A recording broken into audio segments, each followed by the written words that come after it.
ਅੱਜ ਆਓ ਅਸੀਂ ਇਹੀ ਕਰ ਉਪਦੇਸ਼ ਸਿਰਲੇਖ ਨਾਲ ਪਰਮੇਸ਼ਰ ਦੇ ਵਚਨ ਦਾ ਅਧਿਐਨ ਕਰਨ ਦਾ ਕੁਝ ਸਮਾਂ ਲਈਏ।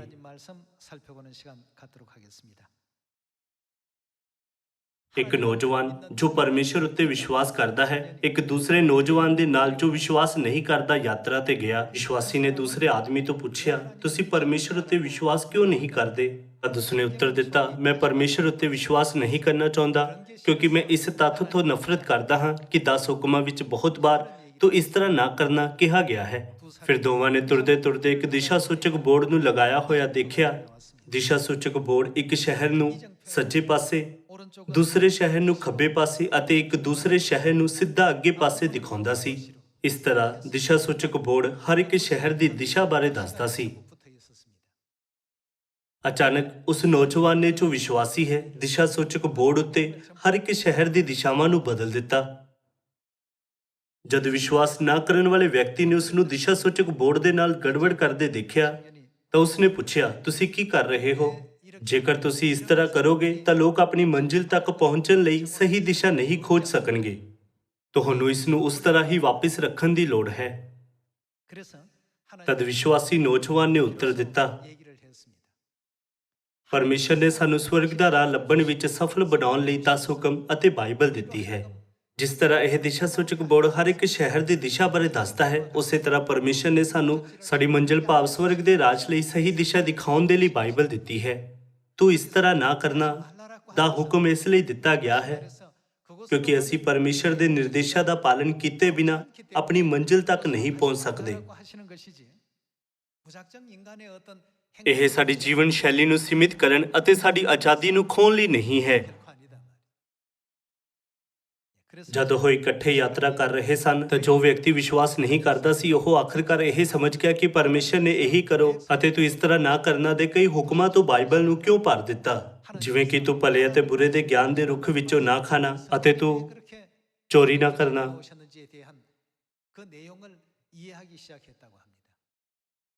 ਜਦ ਅਸੀਂ ਬਾਈਬਲ ਦੀ 66 ਪੁਸਤਕਾਂ ਵਿੱਚ ਲਿਖੇ ਸਾਰੇ ਹੁਕਮਾਂ ਨੂੰ ਦੇਖਦੇ ਹਾਂ ਤਾਂ ਅਸੀਂ ਇਹਨਾਂ ਦੋ ਨੌਜਵਾਨਾਂ ਦੀ ਤਰ੍ਹਾਂ ਹਾਂ।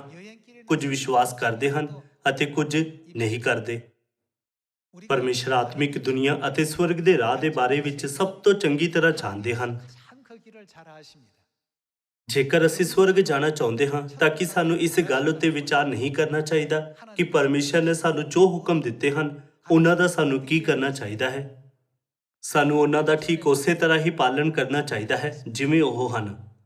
ਕੀ ਹੋਵੇਗਾ ਜੇਕਰ ਅਸੀਂ ਸੋਚਦੇ ਹਾਂ, ਜੇਕਰ ਮੈਂ ਸਿਰਫ ਇਸ ਇੱਕ ਗੱਲ ਦੀ ਅਨਾਗਿਆਕਾਰੀ ਕਰਦਾ ਹਾਂ ਤਾਂ ਕਿ ਮੈਂ ਅਸਲ ਵਿੱਚ ਸਵਰਗ ਵਿੱਚ ਨਹੀਂ ਜਾਵਾਂਗਾ। ਇਹੀ ਉਹ ਪਲ ਹੈ ਜਦ ਸਵਰਗ ਸਾਡੇ ਤੋਂ ਦੂਰ ਹੋ ਜਾਂਦਾ ਹੈ। ਪਰਮੇਸ਼ਰ ਸਾਨੂੰ ਇਸ ਕਾਰਨ ਤੋਂ ਕੁਝ ਚੀਜ਼ਾਂ ਨੂੰ ਕਰਨ ਦੇ ਲਈ ਕਹਿੰਦੇ ਹਨ ਕਿਉਂਕਿ ਇਹ ਸਾਨੂੰ ਸਵਰਗ ਤੱਕ ਲੈ ਜਾਣ ਦਾ ਰਾਹ ਹੈ। ਕਿਉਂਕਿ ਪਰਮੇਸ਼ਰ ਸਾਰੇ ਸਾਧਨਾਂ ਨੂੰ ਜਾਣਦੇ ਹਨ ਜਿਨ੍ਹਾਂ ਦਾ ਸ਼ੈਤਾਨ ਸਵਰਗ ਦੇ ਰਾਹ ਨੂੰ ਬਦਲਣ ਅਤੇ ਨਾਸ਼ ਕਰਨ ਦੇ ਲਈ ਵਰਤੋਂ ਕਰਦਾ ਹੈ। ਇਸ ਲਈ ਪਰਮੇਸ਼ਰ ਸਾਨੂੰ ਹੁਕਮ ਦਿੰਦੇ ਹਨ, ਇਹੀ ਕਰੋ, ਪਰ ਉਹ ਨਾ ਕਰੋ। ਸਾਨੂੰ ਇਹ ਨਹੀਂ ਭੁੱਲਣਾ ਚਾਹੀਦਾ ਕਿ ਇਸ ਕਾਰਨ ਤੋਂ ਬਾਈਬਲ ਦੀਆਂ 66 ਕਿਤਾਬਾਂ ਵਿੱਚ ਪਰਮੇਸ਼ਰ ਦੇ ਹੁਕਮ ਲਿਖੇ ਗਏ ਹਨ। ਬਹੁਤ ਸਾਰੇ ਲੋਕ ਬਾਈਬਲ ਦਾ ਅਧਿਐਨ ਕਰਨਾ ਚਾਹੁੰਦੇ ਹਨ। ਬਾਈਬਲ ਦਾ ਅਧਿਐਨ ਕਰਨਾ ਬਹੁਤ ਚੰਗਾ ਹੈ। ਹਾਲਾਂਕਿ ਜੇਕਰ ਬਾਈਬਲ ਦਾ ਅਧਿਐਨ ਕਰਨ ਦਾ ਉਦੇਸ਼ ਸਿਰਫ ਆਪਣਾ ਗਿਆਨ ਵਧਾਉਣਾ ਹੈ ਤਾਂ ਇਹ ਗਲਤ ਹੈ। ਸਾਨੂੰ ਆਪਣਾ ਗਿਆਨ ਵਧਾਉਣ ਲਈ ਨਹੀਂ ਬਲਕਿ ਪਰਮੇਸ਼ਰ ਦੀ ਇੱਛਾ ਨੂੰ ਸਮਝਣ ਦੇ ਲਈ ਬਾਈਬਲ ਦਾ ਅਧਿਐਨ ਕਰਨਾ ਚਾਹੀਦਾ ਹੈ ਤਾਂ ਜੋ ਅਸੀਂ ਉਹਨਾਂ ਦੇ ਹੁਕਮਾਂ ਦੀ ਪਾਲਣਾ ਕਰ ਸਕੀਏ। ਕਿ ਇਹ ਅਧਿਐਨ ਕਰਨ ਦਾ ਸਹੀ ਕਾਰਨ ਨਹੀਂ ਹੋਵੇਗਾ। ਕੁਝ ਲੋਕ ਕਹਿ ਸਕਦੇ ਹਨ, ਮੈਨੂੰ ਬਾਈਬਲ ਦਾ ਅਧਿਐਨ ਕਰਨਾ ਚੰਗਾ ਲੱਗਦਾ ਹੈ। ਆਦਮ ਅਤੇ ਹਵਾ ਦੀ ਕਹਾਣੀ, ਰਾਜਾ ਸੁਲੇਮਾਨ ਦੇ ਮੁਕੱਦਮੇ ਦੀ ਕਹਾਣੀ, ਦਾਊਦ ਦੀ ਗੋਲੀਅਥ ਨੂੰ ਮਾਰਨ ਦੀ ਕਹਾਣੀ ਅਤੇ ਉਹਨਾਂ ਚੀਜ਼ਾਂ ਨੂੰ ਸਿੱਖਣਾ ਦਿਲਚਸਪ ਸੀ ਜਿਸ ਬਾਰੇ ਮੈਨੂੰ ਨਹੀਂ ਪਤਾ ਸੀ। ਸਾਰੇ ਲੋਕੋ, ਜਦ ਕੋਈ ਵਿਅਕਤੀ ਭੌਤਿਕ ਸੰਤੁਸ਼ਟੀ ਮਿਲਣ ਲਈ ਬਾਈਬਲ ਦਾ ਅਧਿਐਨ ਕਰਦਾ ਹੈ ਤਾਂ ਬਾਈਬਲ ਦਾ ਅਧਿਐਨ ਅਸਫਲ ਹੋ ਜਾਂਦਾ ਹੈ। ਸਾਨੂੰ ਪਰਮੇਸ਼ਰ ਦੀ ਇੱਛਾ ਦਾ ਪਾਲਣ ਕਰਨ ਦੇ ਉਦੇਸ਼ ਤੋਂ ਬਾਈਬਲ ਦਾ ਅਧਿਐਨ ਕਰਨਾ ਚਾਹੀਦਾ ਹੈ ਤਾਂ ਜੋ ਅਸੀਂ ਸਵਰਗ ਵਿੱਚ ਪ੍ਰਵੇਸ਼ ਕਰ ਸਕੀਏ। ਕਿ ਇਹ ਇੱਕ ਸਫਲ ਬਾਈਬਲ ਅਧਿਐਨ ਨਹੀਂ ਹੈ। ਜੋ ਕੋਈ ਵੱਡੇ ਉੱਚੇ ਅਹੁਦੇ ਤੇ ਖੜੇ ਹੋਣ ਦੀ ਇੱਛਾ ਲਈ ਦੂਸਰਿਆਂ ਤੋਂ ਵੱਧ ਗਿਆਨ ਰੱਖਣ ਦੇ ਲਈ ਬਾਈਬਲ ਦਾ ਅਧਿਐਨ ਕਰ ਰਿਹਾ ਹੈ, ਉਹ ਸਹੀ ਉਦੇਸ਼ ਲਈ ਬਾਈਬਲ ਦਾ ਅਧਿਐਨ ਨਹੀਂ ਕਰ ਰਿਹਾ। ਸਾਨੂੰ ਸੋਚਣਾ ਚਾਹੀਦਾ ਹੈ, ਮੈਂ ਪਰਮੇਸ਼ਰ ਦੀ ਇੱਛਾ ਨੂੰ ਹੋਰ ਵੱਧ ਸਹੀ ਢੰਗ ਨਾਲ ਕਿਵੇਂ ਅਮਲ ਵਿੱਚ ਲਿਆ ਸਕਦਾ ਹਾਂ। ਆਪਣੇ ਵਿਸ਼ਵਾਸ ਦੇ ਜੀਵਨ ਵਿੱਚ ਸਾਨੂੰ ਪਰਮੇਸ਼ਰ ਦੇ ਸਾਰੇ ਹੁਕਮਾਂ ਨੂੰ ਮੰਨਣ ਦੇ ਉਦੇਸ਼ ਤੋਂ ਪਰਮੇਸ਼ਰ ਦੀ ਇੱਛਾ ਬਾਰੇ ਜ਼ਿਆਦਾ ਜਾਣਨ ਦੇ ਲਈ ਬਾਈਬਲ ਦਾ ਅਧਿਐਨ ਕਰਨਾ ਚਾਹੀਦਾ ਹੈ, ਤਾਂ ਜੋ ਅਸੀਂ ਸਵਰਗ ਦੇ ਵੱਲ ਸਹੀ ਦਿਸ਼ਾ ਵਿੱਚ ਚੱਲ ਸਕੀਏ। ਆਓ ਅਸੀਂ ਲੂਕਾ ਅਧਿਆਇ 10 ਵਚਨ 25 ਨੂੰ ਇਕੱਠੇ ਪੜ੍ਹੀਏ।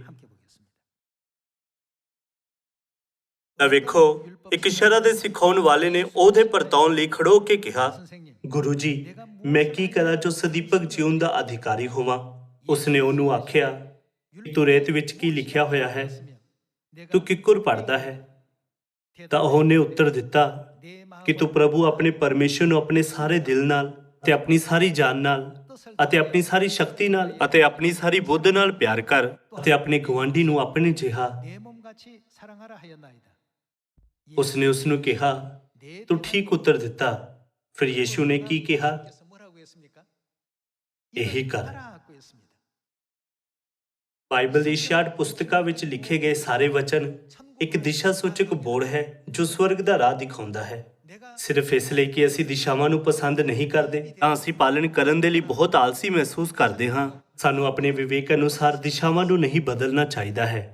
ਜੇਕਰ ਅਸੀਂ ਗਿਆਨ ਦੀ ਕਮੀ ਦੇ ਕਾਰਨ ਕੁਝ ਕਰਨ ਵਿੱਚ ਅਸਫਲ ਰਹਿੰਦੇ ਹਾਂ ਤਾਂ ਇਹ ਇੱਕ ਸਮੱਸਿਆ ਹੈ। ਪਰ ਜੇਕਰ ਅਸੀਂ ਕੁਝ ਕਰਨ ਵਿੱਚ ਅਸਫਲ ਰਹਿੰਦੇ ਹਾਂ, ਭਾਵੇਂ ਹੀ ਸਾਨੂੰ ਪਤਾ ਹੈ ਕਿ ਸਾਨੂੰ ਇਹ ਕਰਨਾ ਚਾਹੀਦਾ ਹੈ, ਤਾਂ ਇਹ ਹੋਰ ਵੀ ਬੁਰਾ ਹੈ। ਫਿਰ ਬਾਈਬਲ ਦਾ ਅਧਿਐਨ ਕਰਨ ਦਾ ਉਦੇਸ਼ ਕੀ ਹੈ? ਖੁਦਿਕ ਸੰਤੁਸ਼ਟੀ ਦੇ ਲਈ ਸਾਨੂੰ ਬਾਈਬਲ ਦਾ ਅਧਿਐਨ ਨਹੀਂ ਕਰਨਾ ਚਾਹੀਦਾ। ਇਸ ਦੇ ਬਜਾਏ ਸਾਨੂੰ ਬਾਈਬਲ ਦਾ ਅਧਿਐਨ ਇਹ ਜਾਣਨ ਦੇ ਲਈ ਕਰਨਾ ਚਾਹੀਦਾ ਹੈ ਕਿ ਅਸੀਂ ਪਰਮੇਸ਼ਰ ਦੇ ਵਚਨ ਨੂੰ ਸਹੀ ਤਰੀਕੇ ਨਾਲ ਪਾਲਣ ਕਿਵੇਂ ਕਰੀਏ।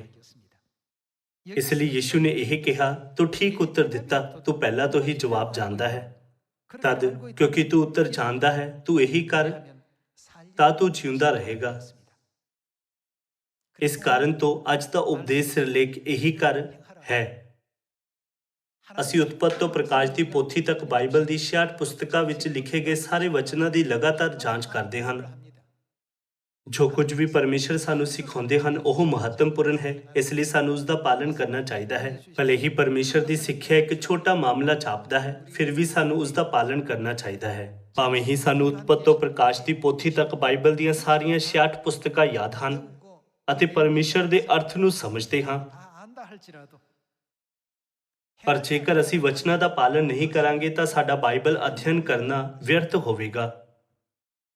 ਇਸ ਲਈ ਜਦ ਯੀਸ਼ੂ ਨੂੰ ਵਿਵਸਥਾ ਦੇ ਬਾਰੇ ਵਿੱਚ ਪੁੱਛਿਆ ਗਿਆ ਤਾਂ ਉਹਨਾਂ ਨੇ ਸਾਨੂੰ ਜਗਾ ਕੇ ਪਰਮੇਸ਼ਰ ਦੀ ਸਿੱਖਿਆਵਾਂ ਦਾ ਅਭਿਆਸ ਕਰਨ ਦੇ ਮਹੱਤਵ ਦੇ ਬਾਰੇ ਦੱਸਿਆ। ਬਸ ਇਹ ਜਾਣੋ ਨਾ, ਪਰ ਇਹੀ ਕਰੋ, ਤਦ ਤੁਸੀਂ ਜਿਉਂਦੇ ਰਹੋਗੇ। ਆਓ ਅਸੀਂ ਮਤੀ ਅਧਿਆਇ 7 ਵਚਨ 20 ਦੇਖੀਏ। ਇਸ ਪ੍ਰਕਾਰ ਉਹਨਾਂ ਦੇ ਫਲਾਂ ਤੋਂ ਤੁਸੀਂ ਉਹਨਾਂ ਨੂੰ ਪਛਾਣ ਲਵੋਗੇ। ਇਹ ਕਹਿੰਦਾ ਹੈ ਕਿ ਉਹਨਾਂ ਨੂੰ ਉਹਨਾਂ ਦੇ ਫਲਾਂ ਤੋਂ ਪਛਾਣਿਆ ਜਾਵੇਗਾ। ਨਾ ਹਰੇਕ ਜਿਹੜਾ ਮੈਨੂੰ ਪ੍ਰਭੂ ਪ੍ਰਭੂ ਕਹਿੰਦਾ ਹੈ ਸਵਰਗ ਦੇ ਰਾਜ ਵਿੱਚ ਵੜੇਗਾ, ਬਲਕਿ ਉਹ ਜੋ ਮੇਰੇ ਸਵਰਗੀ ਪਿਤਾ ਦੀ ਮਰਜ਼ੀ ਉੱਤੇ ਚੱਲਦਾ ਹੈ। ਇਹ ਯੀਸ਼ੂ ਦੀ ਸਿੱਖਿਆ ਹੈ। ਬਾਈਬਲ ਦੀ 66 ਪੁਸਤਕਾਂ ਵਿੱਚ ਸਾਰੇ ਵਚਨ ਇੱਕ ਦਿਸ਼ਾ ਸੂਚਕ ਬੋਰਡ ਹੈ ਜੋ ਸਵਰਗ ਦਾ ਰਾਹ ਦਿਖਾਉਂਦਾ ਹੈ। ਕੋਈ ਵੀ ਇਸ ਦਿਸ਼ਾ ਸੂਚਕ ਬੋਰਡ ਵਿੱਚ ਕੁਝ ਵੀ ਨਹੀਂ ਜੋੜ ਸਕਦਾ ਜਾਂ ਇਸ ਵਿੱਚੋਂ ਕੁਝ ਵੀ ਹਟਾ ਨਹੀਂ ਸਕਦਾ ਜਾਂ ਦਿਸ਼ਾਵਾਂ ਨੂੰ ਬਦਲ ਨਹੀਂ ਸਕਦਾ। ਬਾਈਬਲ ਦੇ ਦੁਆਰਾ ਪਰਮੇਸ਼ਰ ਨੇ ਉਸ ਦਿਸ਼ਾ ਦੀ ਸਥਾਪਨਾ ਕੀਤੀ ਹੈ ਜੋ ਸਵਰਗ ਦੇ ਰਾਜ ਵੱਲ ਇਸ਼ਾਰਾ ਕਰਦੀ ਹੈ। ਇਸ ਲਈ ਸਾਨੂੰ ਉਸ ਦਿਸ਼ਾ ਦਾ ਪਾਲਣ ਕਰਨਾ ਚਾਹੀਦਾ ਹੈ ਅਤੇ ਪਰਮੇਸ਼ਰ ਦੇ ਸਾਰੇ ਹੁਕਮਾਂ ਦਾ ਪਾਲਣ ਕਰਨਾ ਚਾਹੀਦਾ ਹੈ। ਆਓ ਅਸੀਂ ਵਚਨ 22 ਦੇ ਨਾਲ ਜਾਰੀ ਰੱਖੀਏ। ਉਸ ਦਿਨ ਅਨੇਕ ਮੈਨੂੰ ਆਖਣਗੇ, ਹੇ ਪ੍ਰਭੂ, ਕਿ ਅਸਾਂ ਤੇਰਾ ਨਾਮ ਲੈ ਕੇ ਅਗੰਮ ਵਾਕ ਨਹੀਂ ਕੀਤਾ ਅਤੇ ਤੇਰਾ ਨਾਮ ਲੈ ਕੇ ਭੂਤ ਨਹੀਂ ਕੱਢੇ ਅਤੇ ਤੇਰਾ ਨਾਮ ਲੈ ਕੇ ਬਹੁਤੀਆਂ ਕਰਾਮਾਤਾਂ ਨਹੀਂ ਕੀਤੀ। ਤਦ ਮੈਂ ਉਹਨਾਂ ਨੂੰ ਸਾਫ਼ ਆਖਾਂਗਾ, ਮੈਂ ਤੁਹਾਨੂੰ ਕਦੇ ਨਹੀਂ ਜਾਣਿਆ। ਹੇ ਬੁਰਿਆਰਿਓ, ਮੇਰੇ ਕੋਲੋਂ ਚਲੇ ਜਾਓ। ਪਰਮੇਸ਼ਰ ਨੇ ਕਿਹਾ, ਹੇ ਵਿਵਸਥਾ ਦਾ ਉਲੰਘਣ ਕਰਨ ਵਾਲਿਓ, ਮੇਰੇ ਕੋਲੋਂ ਚਲੇ ਜਾਓ। ਇਸ ਦਾ ਮਤਲਬ ਹੈ ਮੈਂ ਤੁਹਾਨੂੰ ਸਹਿਣ ਨਹੀਂ ਕਰਾਂਗਾ। ਉਹ ਕਿਸ ਤਰ੍ਹਾਂ ਦੇ ਲੋਕ ਹਨ? ਇਹ ਉਹ ਲੋਕ ਹਨ ਜਿਨ੍ਹਾਂ ਨੇ ਇਹ ਸੋਚਦੇ ਹੋਏ ਦਿਸ਼ਾ ਸੂਚਕ ਬੋਰਡ ਨੂੰ ਬਦਲ ਦਿੱਤਾ ਜਿਸ ਨੂੰ ਪਰਮੇਸ਼ਰ ਨੇ ਲਗਾਇਆ ਸੀ ਕਿ ਮੈਂ ਇਸ ਨੂੰ ਆਪਣੀ ਇੱਛਾ ਅਨੁਸਾਰ ਬਦਲ ਸਕਦਾ ਹਾਂ। ਕਿਉਂ ਨਹੀਂ? ਉਹ ਕਦੇ ਸਵਰਗ ਵਿੱਚ ਪ੍ਰਵੇਸ਼ ਨਹੀਂ ਕਰਨਗੇ। ਇਹ ਜਾਣਨ ਦੇ ਲਈ ਕਿ ਅਸੀਂ ਬਦਲ ਗਏ ਦਿਸ਼ਾ ਸੂਚਕ ਬੋਰਡ ਦਾ ਪਾਲਣ ਕਰਕੇ ਸਵਰਗ ਦੇ ਰਾਜ ਵਿੱਚ ਨਹੀਂ ਜਾ ਸਕਦੇ। ਯੀਸ਼ੂ ਨੇ ਕਿਹਾ, ਹੈ ਵਿਵਸਥਾ ਦਾ ਉਲੰਘਣ ਕਰਨ ਵਾਲਿਓ, ਮੇਰੇ ਕੋਲੋਂ ਚਲੇ ਜਾਓ। ਸਾਰੇ ਲੋਕੋ ਪਰਮੇਸ਼ਰ ਸਵਰਗ ਦਾ ਰਾਹ ਜਾਣਦੇ ਹਨ, ਇਸ ਲਈ ਉਹਨਾਂ ਨੇ ਸਾਨੂੰ ਸਵਰਗ ਵੱਲ ਅਗਵਾਈ ਕਰਨ ਦੇ ਲਈ ਹਰ ਥਾਂ ਉੱਤੇ ਦਿਸ਼ਾ ਸੂਚਕ ਬੋਰਡ ਲਗਾਇਆ। ਹਾਲਾਂਕਿ ਡੈਨੀਅਲ ਅਧਿਆਇ 7 ਦੇ ਅਨੁਸਾਰ ਸਾਡੇ ਦੁਸ਼ਮਣ ਸ਼ੈਤਾਨ ਨੇ ਨਿਯਤ ਸਮੇਂ ਅਤੇ ਵਿਵਸਥਾ ਦਾ ਕੀ ਕੀਤਾ? ਉਸਨੇ ਉਹਨਾਂ ਨੂੰ ਬਦਲ ਦਿੱਤਾ। ਉਸਨੇ ਸਬਤ ਦੇ ਦਿਨ ਨੂੰ ਐਤਵਾਰ ਵਿੱਚ ਬਦਲ ਦਿੱਤਾ, ਜਿਸ ਨੂੰ ਪਰਮੇਸ਼ਰ ਨੇ ਸਥਾਪਿਤ ਕੀਤਾ ਸੀ। ਉਸਨੇ ਸਾਨੂੰ ਉਲਝਾਉਣ ਲਈ ਦਿਸ਼ਾ ਸੂਚਕ ਬੋਰਡ ਬਦਲ ਦਿੱਤੇ। ਦੁਨੀਆ ਭਰ ਵਿੱਚ ਕਈ ਵਿਸ਼ਵਾਸੀ ਹਨ ਅਤੇ ਭਿੰਨ-ਭਿੰਨ ਧਰਮ ਹਨ। ਸਾਰੇ ਮਸੀਹ, ਗੈਰ ਵਿਸ਼ਵਾਸੀ ਅਤੇ ਜੋ ਲੋਕ ਦੂਸਰੇ ਦੇਵਤਿਆਂ ਦੀ ਪੂਜਾ ਕਰਦੇ ਹਨ, ਉਹਨਾਂ ਵਿੱਚੋਂ ਘੱਟ ਲੋਕ ਸਵਰਗ ਦੇ ਰਾਜ ਦੇ ਸਹੀ ਰਾਹ ਉੱਤੇ ਹਨ। ਇਸ ਲਈ ਬਾਈਬਲ ਕਹਿੰਦੀ ਹੈ, ਘੱਟ ਹਨ ਜੋ ਉਸ ਨੂੰ ਪਾਉਂਦੇ ਹਨ। ਬਹੁਤ ਸਾਰੇ ਲੋਕ ਨਾਸ਼ ਦੇ ਰਾਹ ਉੱਤੇ ਚੱਲ ਰਹੇ ਹਨ। ਉਹ ਨਾਸ਼ ਦੇ ਰਾਹ ਉੱਤੇ ਕਿਉਂ ਚੱਲ ਰਹੇ ਹਨ? ਸਾਨੂੰ ਸਵਰਗ ਲੈ ਜਾਣ ਲਈ ਪਰਮੇਸ਼ਰ ਦੁਆਰਾ ਮੂਲ ਦਿਸ਼ਾ ਸੂਚਕ ਬੋਰਡ ਦੀ ਸਥਾਪਨਾ ਕੀਤੀ ਗਈ ਸੀ, ਪਰ ਸ਼ੈਤਾਨ ਨੇ ਮੂਲ ਦਿਸ਼ਾ ਸੂਚਕ ਬੋਰਡ ਨੂੰ ਬਦਲ ਦਿੱਤਾ ਅਤੇ ਹੁਣ ਹਰ ਕੋਈ ਸ਼ੈਤਾਨ ਦੁਆਰਾ ਸਥਾਪਿਤ ਰਾਹ ਦਾ ਪਾਲਣ ਕਰ ਰਿਹਾ ਹੈ। ਕਿ ਇਸੇ ਕਾਰਨ ਤੋਂ ਪਰਮੇਸ਼ਰ ਇਸ ਧਰਤੀ ਉੱਤੇ ਦੂਸਰੀ ਵਾਰ ਨਹੀਂ ਆਏ। ਉਹ ਦਿਸ਼ਾ ਸੂਚਕ ਬੋਰਡ ਨੂੰ ਸਹੀ ਕਰਨ ਦੇ ਲਈ ਆਏ ਸਨ ਅਤੇ ਸਾਡੇ ਲਈ ਸਵਰਗ ਦੇ ਰਾਹ ਨੂੰ ਦੁਬਾਰਾ ਖੋਲ ਦਿੱਤਾ। ਇਸ ਲਈ ਯੀਸ਼ੂ ਨੇ ਕਿਹਾ, ਉਹੀ ਜੋ ਮੇਰੇ ਸਵਰਗੀ ਪਿਤਾ ਦੀ ਇੱਛਾ ਉੱਤੇ ਚੱਲਦਾ ਹੈ, ਸਵਰਗ ਵਿੱਚ ਪ੍ਰਵੇਸ਼ ਕਰ ਸਕਦਾ ਹੈ। ਬਹੁਤ ਸਾਰੇ ਲੋਕ ਕਹਿਣਗੇ, ਹੇ ਪ੍ਰਭੂ, ਅਸੀਂ ਤੇਰੇ ਨਾਮ ਤੋਂ ਭਵਿੱਖਬਾਣੀ ਕੀਤੀ, ਤੇਰੇ ਨਾਮ ਤੋਂ ਭੂਤਾਂ ਨੂੰ ਕੱਢਿਆ ਅਤੇ ਤੇਰੇ ਨਾਮ ਤੋਂ ਬਹੁਤੀਆਂ ਕਰਾਮਾਤਾਂ ਕੀਤੀਆਂ। ਹਾਲਾਂਕਿ ਯੀਸ਼ੂ ਨੇ ਕਿਹਾ, ਮੈਂ ਤੁਹਾਨੂੰ ਕਦੇ ਨਹੀਂ ਜਾਣਿਆ। ਜੇਕਰ ਤੁਸੀਂ ਮੇਰੇ ਦੁਆਰਾ ਸਥਾਪਿਤ ਦਿਸ਼ਾ ਸੂਚਕ ਬੋਰਡ ਦਾ ਪਾਲਣ ਕੀਤਾ ਹੁੰਦਾ ਤਾਂ ਤੁਹਾਨੂੰ ਸੱਬਤ ਦਾ ਦਿਨ ਅਤੇ ਪਸਾਹ ਮਨਾਉਣਾ ਚਾਹੀਦਾ ਸੀ ਅਤੇ ਤੁਹਾਨੂੰ ਨਵੇਂ ਨੇਮ ਦੇ ਸੱਚ ਵਿੱਚ ਹੋਣਾ ਚਾਹੀਦਾ ਸੀ, ਪਰ ਤੁਹਾਡੇ ਵਿੱਚੋਂ ਕੋਈ ਵੀ ਨਵਾਂ ਨੇਮ ਨਹੀਂ ਮਨਾ ਰਿਹਾ। ਇਸ ਲਈ ਤੁਹਾਨੂੰ ਇੱਕ ਵੱਖਰੀ ਥਾਂ ਉੱਤੇ ਜਾਣਾ ਪਏਗਾ। ਹੇ ਬੁਰਿਆਰਿਓ, ਮੇਰੇ ਕੋਲੋਂ ਚਲੇ ਜਾਓ। ਇਹ ਕਹਿੰਦੇ ਹੋਏ ਯੀਸ਼ੂ ਨੇ ਉਹਨਾਂ ਨੂੰ ਆਪਣੇ ਕੋਲੋਂ ਦੂਰ ਕਰ ਦਿੱਤਾ। ਜਦ ਅਸੀਂ ਇਹ ਦੇਖਦੇ ਹਾਂ ਤਾਂ ਅਸੀਂ ਇਹ ਸਮਝ ਸਕਦੇ ਹਾਂ ਕਿ ਪਰਮੇਸ਼ਰ ਨੇ ਲਗਾਤਾਰ ਜ਼ੋਰ ਦੇ ਕੇ ਆਖਿਆ, ਬਾਈਬਲ ਦੀ 66 ਪੁਸਤਕਾਂ ਦੇ ਵਚਨਾਂ ਵਿੱਚ ਕਦੇ ਵੀ ਕੁਝ ਨਾ ਸ਼ਾਮਿਲ ਕਰਨਾ, ਨਾ ਹੀ ਉਸ ਵਿੱਚ ਕੁਝ ਘਟਾਉਣਾ। ਮੇਰੇ ਦੁਆਰਾ ਸਥਾਪਿਤ ਦਿਸ਼ਾ ਸੂਚਕ ਬੋਰਡ ਨੂੰ ਕਿਸੇ ਨੂੰ ਨਹੀਂ ਬਦਲਣਾ ਚਾਹੀਦਾ। ਆਓ ਅਸੀਂ ਪ੍ਰਕਾਸ਼ ਦੀ ਪੋਥੀ ਅਧਿਆਇ 22 ਵਚਨ 18 ਪੜ੍ਹੀਏ। ਮੈਂ ਹਰ ਇੱਕ ਨੂੰ ਜੋ ਇਸ ਪੁਸਤਕ ਦੀ ਭਵਿੱਖਬਾਣੀ ਦੀ ਗੱਲਾਂ ਸੁਣਦਾ ਹੈ ਸਾਖੀ ਦਿੰਦਾ ਹਾਂ ਤੇ ਇਹ ਪੁਸਤਕ ਦਾ ਅਰਥ ਬਾਈਬਲ ਹੈ। ਜੇ ਕੋਈ ਇਹਨਾਂ ਵਿੱਚ ਕੁਝ ਵਧਾਵੇ ਤਾਂ ਉਹ ਬਵਾ ਜਿਹੜੀਆਂ ਇਸ ਪੋਥੀ ਵਿੱਚ ਲਿਖੀਆਂ ਹੋਈਆਂ ਹਨ, ਪਰਮੇਸ਼ਰ ਉਸ ਉੱਤੇ ਵਧਾਵੇਗਾ। ਅਤੇ ਜੇ ਕੋਈ ਇਸ ਅਗੰਮ ਵਾਕ ਦੀ ਪੋਥੀ ਦੀਆਂ ਬਾਣੀਆਂ ਵਿੱਚੋਂ ਕੁਝ ਘਟਾਵੇ ਤਾਂ ਜੀਵਨ ਦੇ ਵ੍ਰਿਕਸ਼ ਤੋਂ ਅਤੇ ਪਵਿੱਤਰ ਨਗਰੀ ਵਿੱਚੋਂ, ਅਰਥਾਤ ਉਹਨਾਂ ਗੱਲਾਂ ਵਿੱਚੋਂ ਜਿਹੜੀਆਂ ਇਸ ਪੋਥੀ ਵਿੱਚ ਲਿਖੀਆਂ ਹੋਈਆਂ ਹਨ, ਪਰਮੇਸ਼ਰ ਉਹਦਾ ਹਿੱਸਾ ਘਟਾਵੇਗਾ। ਜਦ ਪਰਮੇਸ਼ਰ ਕਹਿੰਦੇ ਹਨ ਕਿ ਸਾਨੂੰ ਉਹਨਾਂ ਦੇ ਵਚਨਾਂ ਵਿੱਚੋਂ ਕੁਝ ਵਧਾਉਣਾ ਜਾਂ ਘਟਾਉਣਾ ਨਹੀਂ ਚਾਹੀਦਾ, ਤਾਂ ਇਸ ਦਾ ਮਤਲਬ ਹੈ ਕਿ ਸਾਨੂੰ ਸਵਰਗ ਦੇ ਵੱਲ ਦੇ ਦਿਸ਼ਾ ਸੂਚਕ ਬੋਰਡ ਨੂੰ ਨਹੀਂ ਬਦਲਣਾ ਚਾਹੀਦਾ ਹੈ। ਇਸ ਦਾ ਮਤਲਬ ਇਹ ਹੈ ਕਿ ਸਾਨੂੰ ਉਸ ਰਾਹ ਦੇ ਇਲਾਵਾ ਜਿਸ ਨੂੰ ਪਰਮੇਸ਼ਰ ਨੇ ਖੁਦ ਮਨੁੱਖ ਜਾਤੀ ਨੂੰ ਸਵਰਗ ਵਿੱਚ ਲੈ ਜਾਣ ਦੇ ਲਈ ਸਥਾਪਿਤ ਕੀਤਾ ਸੀ, ਕਿਸੇ ਵੀ ਵਿਕਲਪਿਕ ਤਰੀਕੇ ਨੂੰ ਕਦੇ ਵੀ ਸਵੀਕਾਰ ਨਹੀਂ ਕਰਨਾ ਚਾਹੀਦਾ ਹੈ। ਪਰ 321 ਈਸਵੀ ਵਿੱਚ ਇੱਕ ਗੈਰ ਧਰਮ ਨੇ, ਜੋ ਰੋਮ ਦੇ ਸੂਰਜ ਦੇਵਤਾ ਦੀ ਪੂਜਾ ਕਰਦਾ ਸੀ, ਮਸੀਹ ਧਰਮ ਵਿੱਚ ਘੁਸਪੈਠ ਕੀਤੀ। ਗੁਪਤ ਨਾਲ ਸਬਤ ਨਾਮਕ ਦਿਸ਼ਾ ਸੂਚਕ ਬੋਰਡ ਨੂੰ ਸੁੱਟ ਦਿੱਤਾ ਅਤੇ ਐਤਵਾਰ ਨਾਮਕ ਇੱਕ ਅਲੱਗ ਦਿਸ਼ਾ ਸੂਚਕ ਬੋਰਡ ਦੀ ਸਥਾਪਨਾ ਕੀਤੀ। 325 ਈਸਵੀ ਵਿੱਚ ਇਸ ਗੈਰ ਧਰਮ ਨੇ ਪਸਹਾ ਨਾਮਕ ਦਿਸ਼ਾ ਸੂਚਕ ਬੋਰਡ ਨੂੰ ਵੀ ਸੁੱਟ ਦਿੱਤਾ ਅਤੇ ਕ੍ਰਿਸਮਸ ਨਾਮਕ ਇੱਕ ਦਿਸ਼ਾ ਸੂਚਕ ਬੋਰਡ ਸਥਾਪਿਤ ਕੀਤਾ। ਮਨੁੱਖ ਜਾਤੀ ਹੁਣ ਉਸ ਖਰਾਬ ਰਾਹ ਉੱਤੇ ਚੱਲ ਰਹੀ ਹੈ। ਇੱਕ ਰਾਹ ਹੈ ਜਿਸ ਨੂੰ ਪਰਮੇਸ਼ਰ ਨੇ ਬਣਾਇਆ ਹੈ ਅਤੇ ਇੱਕ ਰਾਹ ਹੈ ਜਿਸ ਨੂੰ ਸ਼ੈਤਾਨ ਨੇ ਬਣਾਇਆ ਹੈ। ਹੁਣ ਮਨੁੱਖ ਜਾਤੀ ਕਿਸ ਰਾਹ ਉੱਤੇ ਚੱਲ ਰਹੀ ਹੈ? ਨਾਸ਼ ਦੇ ਵੱਲ ਜਾਣ ਵਾਲੇ ਫਾਟਕ ਦੇ ਬਾਰੇ ਵਿੱਚ ਬਾਈਬਲ ਕੀ ਕਹਿੰਦੀ ਹੈ? ਉਹ ਚੌੜਾ ਹੈ ਅਤੇ ਬਹੁਤ ਸਾਰੇ ਹਨ ਜੋ ਉਸ ਵਿੱਚ ਪ੍ਰਵੇਸ਼ ਕਰਦੇ ਹਨ। ਬਾਈਬਲ ਵਿੱਚ ਇਹ ਵੀ ਕਿਹਾ ਗਿਆ ਹੈ, ਅਤੇ ਭੀੜਾ ਹੈ ਉਹ ਫਾਟਕ ਅਤੇ ਸੋੜਾ ਹੈ ਉਹ ਰਾਹ ਜਿਹੜਾ ਜੀਵਨ ਨੂੰ ਜਾਂਦਾ ਹੈ, ਅਤੇ ਜੋ ਉਸ ਨੂੰ ਲੱਭਦੇ ਹਨ ਸੋ ਵਿਰਲੇ ਹਨ। ਸਾਰੇ ਲੋਕੋ, ਇਸ ਦੁਨੀਆ ਵਿੱਚ ਬਹੁਤ ਸਾਰੇ ਲੋਕ ਹੋ ਸਕਦੇ ਹਨ ਜੋ ਉਸ ਖੁਸ਼ਖਬਰੀ ਦੇ ਰਾਹ ਤੋਂ ਸਹਿਮਤ ਨਹੀਂ ਹਨ ਜਿਸ ਉੱਤੇ ਹੁਣ ਅਸੀਂ ਚੱਲ ਰਹੇ ਹਾਂ। ਹਾਲਾਂਕਿ ਸਾਨੂੰ ਸਿਰਫ ਪਰਮੇਸ਼ਰ ਦੇ ਵਚਨ ਉੱਤੇ ਨਿਰਭਰ ਰਹਿੰਦੇ ਹੋਏ ਸਦੀਪੀ ਸਵਰਗ ਦੇ ਰਾਜ ਵਿੱਚ ਪਹੁੰਚਣ ਤੱਕ ਵਿਸ਼ਵਾਸ ਦੇ ਇਸ ਰਾਹ ਉੱਤੇ ਚੱਲਣਾ ਚਾਹੀਦਾ ਹੈ, ਤਾਂ ਜੋ ਸਾਨੂੰ ਕਦੇ ਕੋਈ ਪਛਤਾਵਾ ਨਾ ਹੋਵੇ। ਇਸ ਲਈ ਯੀਸ਼ੂ ਨੇ ਰਸੂਲ ਯਹੂਨਾ ਨੂੰ ਦਿੱਤੀ ਪ੍ਰਕਾਸ਼ ਦੀ ਪੋਥੀ ਵਿੱਚ ਕਿਹਾ, ਇਸ ਪੁਸਤਕ ਵਿੱਚ ਕਦੇ ਕੁਝ ਨਾ ਵਧਾਓ, ਇਸ ਪੁਸਤਕ ਵਿੱਚ ਕਦੇ ਕੁਝ ਨਾ ਘਟਾਓ। ਮੇਰੇ ਦੁਆਰਾ ਸਥਾਪਿਤ ਕੀਤੇ ਗਏ ਰਾਹ ਦੇ ਇਲਾਵਾ ਕਦੇ ਕੋਈ ਦੂਸਰਾ ਰਾਹ ਨਾ ਬਣਾਉਣਾ। ਇਸ ਪੁਸਤਕ ਵਿੱਚ ਕਦੇ ਵੀ ਅਸੀਂ ਐਤਵਾਰ ਨਾਮਕ ਦਿਸ਼ਾ ਸੂਚਕ ਬੋਰਡ ਜਾਂ ਕ੍ਰਿਸਮਸ ਨਾਮਕ ਦਿਸ਼ਾ ਸੂਚਕ ਬੋਰਡ ਜਾਂ ਸਲੀਬ ਦੀ ਪੂਜਾ ਨਾਮਕ ਦਿਸ਼ਾ ਸੂਚਕ ਬੋਰਡ ਪਾ ਸਕਦੇ ਹਾਂ। ਯੀਸ਼ੂ ਨੇ ਕਿਹਾ, ਇਸ ਪੁਸਤਕ ਵਿੱਚ ਕਦੇ ਵੀ ਕੁਝ ਨਾ ਵਧਾਓ ਜਾਂ ਇਸ ਪੁਸਤਕ ਵਿੱਚ ਕਦੇ ਵੀ ਕੁਝ ਨਾ ਘਟਾਓ। ਇਹ ਸਾਮਰੀਆ ਵਿੱਚ ਅਤੇ ਧਰਤੀ ਦੀ ਹੱਦ ਤੱਕ ਖੁਸ਼ਖਬਰੀ ਦੀ ਗਵਾਹੀ ਦੇਣ ਦੇ ਮਿਸ਼ਨ ਵਿੱਚ ਸਭ ਤੋਂ ਮਹੱਤਵਪੂਰਨ ਮਾਮਲਾ ਹੈ। ਸਾਨੂੰ ਲੋਕਾਂ ਨੂੰ ਸਹੀ ਤਰੀਕੇ ਨਾਲ ਖੁਸ਼ਖਬਰੀ ਸਮਝਾਉਣ ਵਿੱਚ ਸਫਲ ਹੋਣਾ ਚਾਹੀਦਾ ਹੈ। ਬਹੁਤ ਸਾਰੇ ਲੋਕ ਸੋਚਦੇ ਹਨ ਕਿ ਉਹ ਸਵਰਗ ਵੱਲ ਸਹੀ ਰਾਹ ਤੇ ਚੱਲ ਰਹੇ ਹਨ। ਇਸ ਲਈ ਬਾਈਬਲ ਵਿੱਚ ਜੋ ਵੀ ਹੁਕਮ ਪਰਮੇਸ਼ਰ ਸਾਨੂੰ ਦਿੰਦੇ ਹਨ, ਸਾਨੂੰ ਉਹਨਾਂ ਸਾਰਿਆਂ ਦਾ ਪਾਲਣ ਕਰਨਾ ਚਾਹੀਦਾ ਹੈ। ਕੀ ਇਹ ਸਦੀਵੀ ਸਵਰਗ ਦੇ ਰਾਜ ਦਾ ਰਾਹ ਨਹੀਂ ਹੈ? ਹਾਂ, ਇਹ ਇਸ ਧਰਤੀ ਉੱਤੇ ਵੀ ਆਸ਼ੀਸ਼ਿਤ ਹੋਣ ਦਾ ਰਾਹ ਹੈ, ਕਿਉਂਕਿ ਦੁਨੀਆ ਦੇ ਬਹੁਤ ਸਾਰੇ ਲੋਕ ਇਹ ਨਹੀਂ ਸਮਝਦੇ ਕਿ ਇਹ ਸਵਰਗ ਵੱਲ ਇੱਕੋ ਇੱਕ ਰਾਹ ਹੈ। ਇਸ ਲਈ ਉਹ ਗਲਤੀ ਨਾਲ ਸੋਚਦੇ ਹਨ ਉਹ ਰਸਤਾ ਸਹੀ ਰਸਤਾ ਹੋਣਾ ਚਾਹੀਦਾ ਹੈ, ਕਿਉਂਕਿ ਬਹੁਤ ਸਾਰੇ ਲੋਕ ਉਸ ਰਾਹ ਤੇ ਚੱਲ ਰਹੇ ਹਨ। ਪਰ ਯੀਸ਼ੂ ਨੇ ਆਖਿਆ, ਪੀੜਾ ਹੈ ਉਹ ਫਾਟਕ ਅਤੇ ਮੁਸ਼ਕਿਲ ਹੈ ਉਹ ਰਾਹ ਜੋ ਜੀਵਨ ਨੂੰ ਜਾਂਦਾ ਹੈ, ਅਤੇ ਥੋੜੇ ਹਨ ਜੋ ਉਸ ਨੂੰ ਪਾਉਂਦੇ ਹਨ। ਦੁਨੀਆ ਭਰ ਦੇ ਸਾਰੇ ਲੋਕਾਂ ਦੀ ਤੁਲਨਾ ਵਿੱਚ ਪਰਮੇਸ਼ਰ ਦੇ ਲੋਕਾਂ ਦੀ ਗਿਣਤੀ ਘੱਟ ਹੈ, ਪਰ ਸਵਰਗ ਵਿੱਚ ਪ੍ਰਵੇਸ਼ ਕਰਨ ਦੇ ਲਈ ਸਾਨੂੰ ਦਿਸ਼ਾ ਸੂਚਕ ਬੋਰਡ ਦੇ ਅਨੁਸਾਰ ਅੰਤ ਤੱਕ ਉਸ ਰਾਹ ਦਾ ਪਾਲਣ ਕਰਨਾ ਚਾਹੀਦਾ ਹੈ ਜਿਸ ਨੂੰ ਪਰਮੇਸ਼ਰ ਨੇ ਸਥਾਪਿਤ ਕੀਤਾ ਹੈ।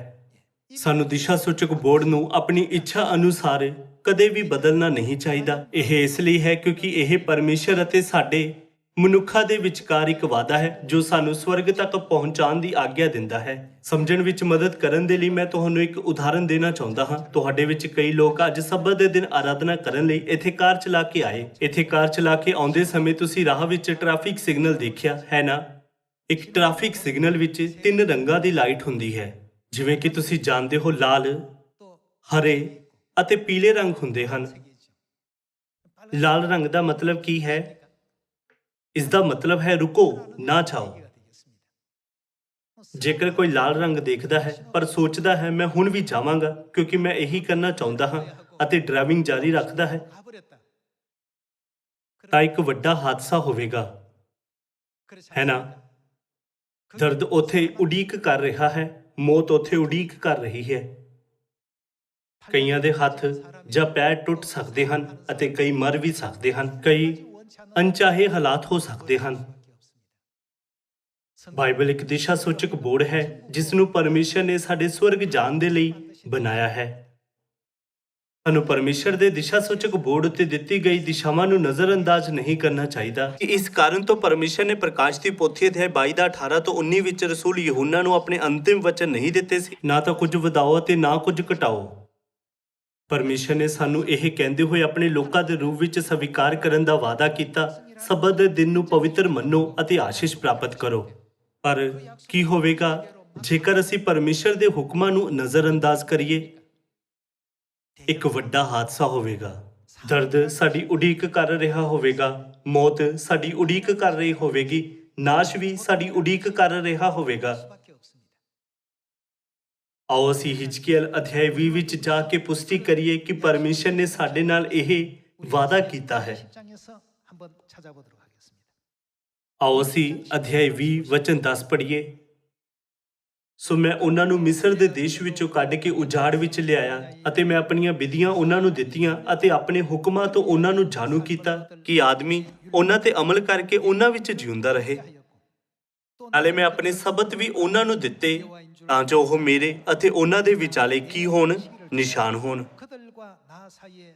ਤਾਂ ਜੋ ਉਹ ਜਾਣਨ ਕਿ ਮੈਂ ਯਹੋਵਾ ਉਹਨਾਂ ਨੂੰ ਪਵਿੱਤਰ ਕਰਨ ਵਾਲਾ ਹਾਂ। ਪਰਮੇਸ਼ਰ ਨੇ ਸਾਨੂੰ ਸਬਤ ਦਾ ਦਿਨ ਦਿੱਤਾ ਜੋ ਉਹਨਾਂ ਅਤੇ ਉਹਨਾਂ ਦੇ ਲੋਕਾਂ ਵਿਚਕਾਰ ਇੱਕ ਨਿਸ਼ਾਨ ਹੋਵੇ ਤਾਂ ਜੋ ਅਸੀਂ ਉਹਨਾਂ ਦੇ ਲੋਕਾਂ ਦੇ ਰੂਪ ਵਿੱਚ ਪਛਾਣੇ ਜਾ ਸਕੀਏ।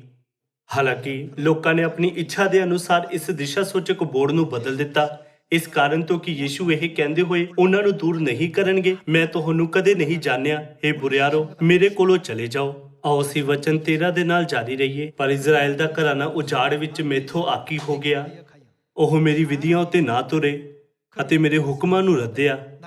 ਜਿਨ੍ਹਾਂ ਉੱਤੇ ਆਦਮੀ ਅਮਲ ਕਰੇ ਤਾਂ ਉਹਨਾਂ ਦੇ ਵਿੱਚ ਜਿਉਂਦਾ ਰਹੇ, ਅਤੇ ਉਹਨਾਂ ਮੇਰੇ ਸ਼ਬਦਾਂ ਨੂੰ ਬਹੁਤ ਪਲੀਤ ਕੀਤਾ। ਤਦ ਮੈਂ ਆਖਿਆ ਕਿ ਮੈਂ ਉਜਾੜ ਵਿੱਚ ਉਹਨਾਂ ਉੱਤੇ ਆਪਣਾ ਕਹਿਰ ਪਾ ਕੇ ਉਹਨਾਂ ਨੂੰ ਮਲੀਆ ਮੇਟ ਕਰ ਦਿਆਂਗਾ।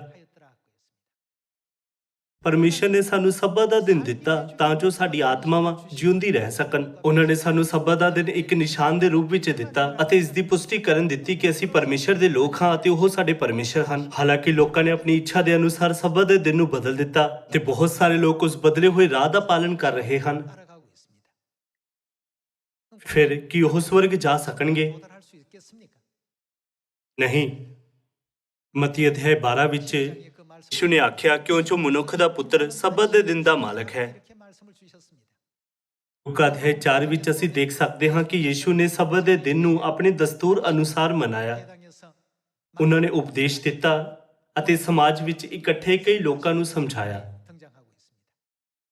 ਪਰਮੇਸ਼ਰ ਇਸ ਧਰਤੀ ਉੱਤੇ ਆਏ ਅਤੇ ਸਵਰਗ ਜਾਣ ਦਾ ਰਾਹ ਸਥਾਪਿਤ ਕੀਤਾ ਤਾਂ ਜੋ ਅਸੀਂ ਉੱਥੇ ਪਹੁੰਚ ਸਕੀਏ। ਹਾਲਾਂਕਿ ਲੋਕਾਂ ਨੇ ਆਪਣੀ ਇੱਛਾ ਦੇ ਅਨੁਸਾਰ ਦਿਸ਼ਾਵਾਂ ਨੂੰ ਬਦਲਦੇ ਹੋਏ ਅਤੇ ਪਰਮੇਸ਼ਰ ਦੇ ਵਚਨ ਦੀ ਅਨਾਗਿਆਕਾਰੀ ਕਰਦੇ ਹੋਏ ਦਿਸ਼ਾ ਸੂਚਕ ਬੋਰਡ ਨੂੰ ਬਦਲ ਦਿੱਤਾ। ਉਹਨਾਂ ਦੀਆਂ ਆਤਮਾਵਾਂ ਨਾਸ਼ ਅਤੇ ਮੌਤ ਦੇ ਨਤੀਜੇ ਤੋਂ ਬਚਣ ਵਿੱਚ ਸਫਲ ਨਹੀਂ ਹੋਵੇਗੀ। ਅਸੀਂ ਇਸ ਤੱਥ ਦੀ ਇੱਕ ਵਾਰ ਫਿਰ ਪੁਸ਼ਟੀ ਕਰ ਸਕਦੇ ਹਾਂ। ਆਓ ਅਸੀਂ ਕੂਚ ਅਧਿਆਇ 31 ਵਚਨ 13 ਦੇਖੀਏ।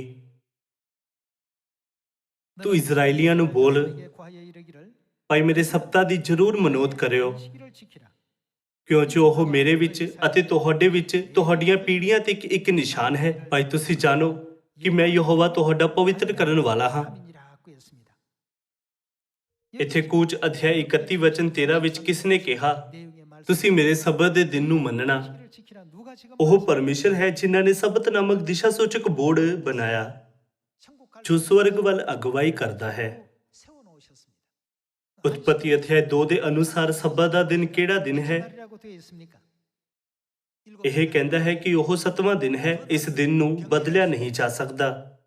ਇਹ ਤੱਥ ਕਿ 7ਵਾਂ ਦਿਨ ਸਬਤ ਦਾ ਦਿਨ ਹੈ ਇੱਕ ਸਖਤ ਨਿਯਮ ਹੈ ਜਿਸ ਨੂੰ ਬਦਲਿਆ ਨਹੀਂ ਜਾ ਸਕਦਾ।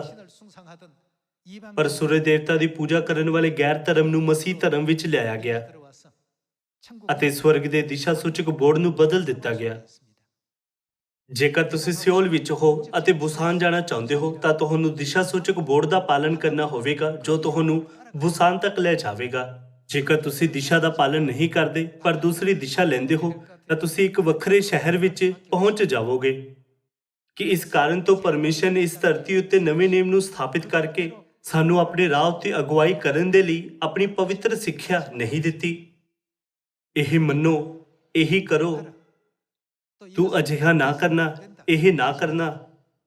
ਜਦ ਪਰਮੇਸ਼ਰ ਸਾਨੂੰ ਇੱਕ ਨਿਰਧਾਰਿਤ ਦਿਸ਼ਾ ਵਿੱਚ ਨਹੀਂ ਜਾਣ ਦੇ ਲਈ ਕਹਿੰਦੇ ਹਨ ਕਿਉਂਕਿ ਅਸੀਂ ਉਸ ਰਾਹ ਉੱਤੇ ਜਾਣ ਨਾਲ ਸਵਰਗ ਤੋਂ ਦੂਰ ਹੋ ਜਾਂਦੇ ਹਾਂ ਅਤੇ ਵਾਪਸ ਨਹੀਂ ਆ ਸਕਦੇ। ਪਰਮੇਸ਼ਰ ਸਾਡੀ ਆਜ਼ਾਦੀ ਨੂੰ ਰੋਕ ਲਗਾਉਣ ਜਾਂ ਸਾਨੂੰ ਸੀਮਿਤ ਕਰਨ ਲਈ ਨਹੀਂ, ਪਰ ਸਾਡੀ ਮੁਕਤੀ ਦੇ ਲਈ ਆਪਣੀ ਦਿਸ਼ਾਵਾਂ ਦਾ ਪਾਲਨ ਕਰਨ ਦੇ ਲਈ ਕਹਿੰਦੇ ਹਨ। ਪਰਮੇਸ਼ਰ ਸਾਡੇ ਨਾਲ ਕਿੰਨਾ ਪਿਆਰ ਕਰਦੇ ਹਨ। ਜੇਕਰ ਪਰਮੇਸ਼ਰ ਸਾਡੇ ਨਾਲ ਪਿਆਰ ਨਾ ਕਰਦੇ ਤਾਂ ਉਹ ਸਾਡੇ ਪਾਪਾਂ ਨੂੰ ਮਾਫ ਕਰਨ ਦੇ ਲਈ ਇਸ ਧਰਤੀ ਉੱਤੇ ਨਾ ਆਉਂਦੇ ਅਤੇ ਉਹ ਸਾਡੇ ਪਾਪਾਂ ਦੇ ਲਈ ਸਾਡੇ ਬਦਲੇ ਸਲੀਬ ਉੱਤੇ ਪਾਪ ਬਲੀ ਨਹੀਂ ਬਣਦੇ, ਹੈ ਨਾ? ਪਰਮੇਸ਼ਰ ਨੇ ਸਾਨੂੰ ਸਵਰਗ ਵੱਲ ਲੈ ਜਾਣ ਦੇ ਲਈ ਦਿਸ਼ਾ ਨਿਰਦੇਸ਼ ਦਿੱਤੇ ਹਨ ਕਿਉਂਕਿ ਉਹ ਸਾਡੇ ਨਾਲ ਪਿਆਰ ਕਰਦੇ ਹਨ। ਇਸ ਲਈ ਆਓ ਅਸੀਂ ਖੁਸ਼ੀ ਨਾਲ ਪਰਮੇਸ਼ਰ ਵੱਲੋਂ ਆਉਣ ਵਾਲੇ ਹਰ ਵਚਨ ਦਾ ਪਾਲਨ ਕਰੀਏ।